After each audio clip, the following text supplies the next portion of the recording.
Hey movie lovers, I'm Alan, and welcome to Real Movie Grid. Today I'll be reviewing Sicario, Day of the Soldado, or Sicario 2.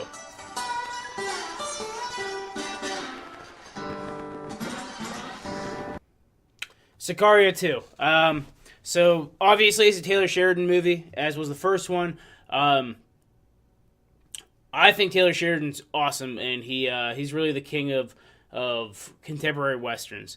With that said, I think the Sicario portion of his catalog, if you will, are the weaker area. Additionally, I'd say don't go into this movie expecting it to be a sequel, as in like the next part of a linear story.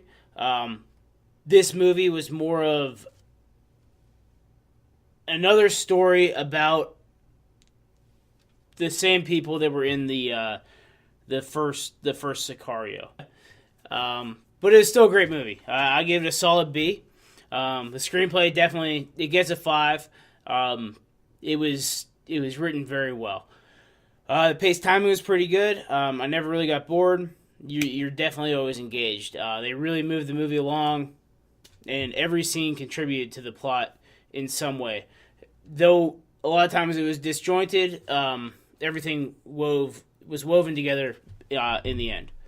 The casting was absolutely phenomenal. I cannot fault a single actor in this movie. Everyone was cast well, and everyone performed well. So they did a great job. The cinematography was also pretty good.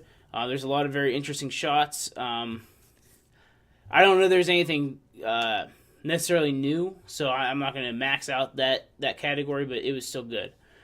Design is a 4. I had to ding them down 1. It would have been awesome. It really felt like you were living in the desert along the border, both in Mexico and Texas. The only thing I'm going to fault them on is there's a Z71 in part of it where within the same scene, the truck went from having backrests on the front bucket seats to not having backrests. It's a really easy thing to pay. Someone had to put those backrests into that truck because they took them out of it. So how did that happen? It's annoying, but other than that, I thought they did a pretty good job. The audio, I had to hit them here. Gunshots, both suppressed and unsuppressed, were not nearly as loud as they should have been. The suppressed gunshots were your stereotypical silent weapons, which if anyone's ever fired a silenced weapon before, it's not silent. You can still tell it's a gunshot.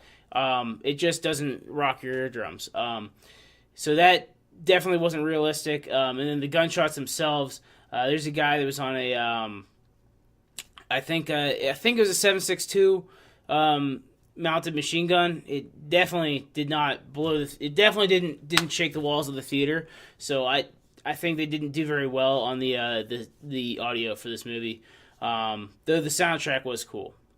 The wow factor, like I said, I don't think it's the best Taylor Sheridan movie, so I wasn't overly wowed. Wind River, I was blown away by Wind River, especially towards the end of it. And it wasn't there for this movie, though it was still an amazing movie, so they come in the middle. And then the genre, contemporary western, there's nothing really competing against them, so they get a 4. Thanks again for watching. Subscribe, hit the bell for notifications, find us on Facebook and Twitter, and join in the comments below and let us know what you think on how we can improve the Real Movie Grade system. What are you, an auctioneer? Hey, don't forget to watch the playlist to my left, What is Real Movie Grade? It's going to help you better understand the Real Movie Grade system.